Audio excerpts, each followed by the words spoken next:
تو لوگ ہم سے ایک بات پوچھتے ہیں کہ اس عقیدے کو بیان کرنے کی ضرورت کیا ہے، اور پھر اس ضرورت پہ سوال کرتے ہیں جی قبر میں سوال ہوگا؟ عام بندہ کہتا ہے جی نہیں ہوگا، تو کہتے ہیں جب قبر میں بھی نہیں پوچھا جائے گا، اس مسئلے پہ کوئی لڑائی بھی پڑ جائے، کوئی ادھر ادھر کا معاملہ بھی ہو جائے، تو بیان کرنے کی ضرورت کیا ہے؟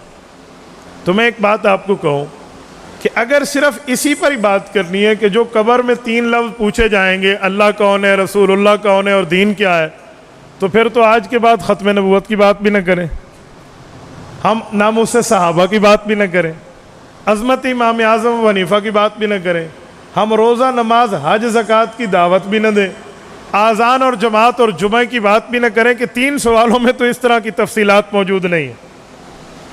تو اسی لیے میرے دوستو، ہمارا عقیدہ اور نظریہ ہے تو ہم اس کو بیان کرتے ہیں، اس کی ضرورت ہے۔ اور ہاں یہ سوال کہ قبر میں پوچھ ہوگی تو جی ہاں ہوگی۔ کوئی پوچھے کیسے؟ من ربک میں توحید ہے، من نبیک میں رسالت ہے، اور ما دینک میں تمام عقائد ہیں۔ یہ بات ذہن میں رکھیں، ما دینک تیرا دین کیا ہے، تیرا مذہب کیا ہے، تیرا نظریہ کیا ہے، وہ عقیدہ ختم نبوت سے لے کر عقیدہ حیات النبی تک تمام عقائد موجود ہیں۔ تو یہ بات آپ کے ذہن میں ہو۔ تو میرے دوستو، یہ باتیں کرنا کہ جی اس طرح کے سوالات قبر میں ہوں گے، یہ عقیدے کو گرانے والی باتیں ہیں۔ میں سابقہ مماتی ہوں، میں نے توبہ کی ہے اور میں واپس آیا ہوں، میری ایک داستان ہے۔ میں اندر سے بات سمجھتا ہوں کہ یہ توڑنے کی سازشیں ہوتی ہیں، اس طرح کی باتوں میں عوام کو ورغلایا جاتا ہے۔ دیکھیں بات یہ ہے، رسول پاک صلی اللہ علیہ وسلم کی احادیث پاک موجود ہے، قرآن کریم کی آیات موجود ہیں، صحابہ کرام کا عقیدہ اور نظریہ موجود ہے، اور امت مسلمہ کا طرز عمل موجود ہے۔ اسے دیکھ لیا جائے، اگر اللہ کا قرآن، اگر رسول اللہ کا فرمان، اگر صحابہ کرام کا معاملہ اور اہل سنت والجماعت 1400 سال کی امت کا معاملہ سامنے آ جائے، حیات النبی پر تو اسے مان لیا جائے، انکار حیات پر تو اسے مان لیا جائے، اس میں تو کوئی لڑائی کی بات نہیں ہے۔ لیکن میں بنیادی طور پر ایک بات کرتا ہوں، اہل سنت والجماعت میں، حنفی، شافی، مالکی، حنبلی میں اس پر کوئی اختلاف نہیں ہے کہ وفات کے بعد انبیاء کرام کو قبر میں زندگی ملتی ہے۔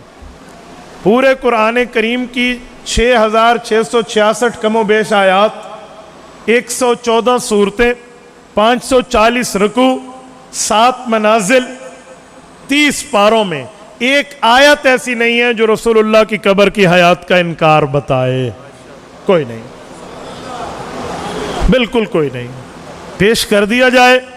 میرے پاس 2 موبائل ہیں، ایک میرے ساتھی کے پاس، ایک میرے پاس ہے، دونوں کی قیمت 3 لاکھ ہے، میں ابھی ہدیہ دینے کے لیے تیار ہوں، شرط نہیں رکھ رہا، ہدیہ دینے کے لیے تیار ہوں۔ ایک آیت نہیں ہے جس کا یہ ترجمہ ہو کہ انبیاء قبروں میں زندہ نہیں ہیں۔ اسی طرح پیغمبر اسلام کی صحیح ضعیف تمام حدیثیں ملا کر کوئی ایک حدیث نہیں ہے جس میں یہ موجود ہو کہ رسول اللہ وفات کے بعد قبر میں زندہ نہیں ہے۔ 1,24,000 کم و بیش صحابہ میں کسی ایک صحابی کا بشمول ام المؤمنین رضی اللہ عنہ یہ نظریہ نہیں ہے۔ پیغمبر کے 1.25 لاکھ صحابہ کے 10 لاکھ تابعین ہیں، کسی ایک تابعی کا یہ عقیدہ اور نظریہ نہیں ہے۔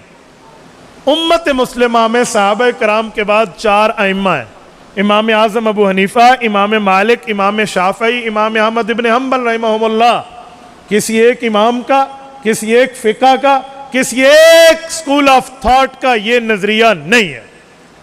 اور 1957 تک علماء دیوبند میں کوئی ایک دیوبندی کہلانے والا ایسا عالم نہیں ہے جس نے حضور پاک علیہ السلام کی حیات النبی کا انکار کیا ہو۔ تبارك الذي نزل الفرقان على عبده ليكون للعالمين نذيرا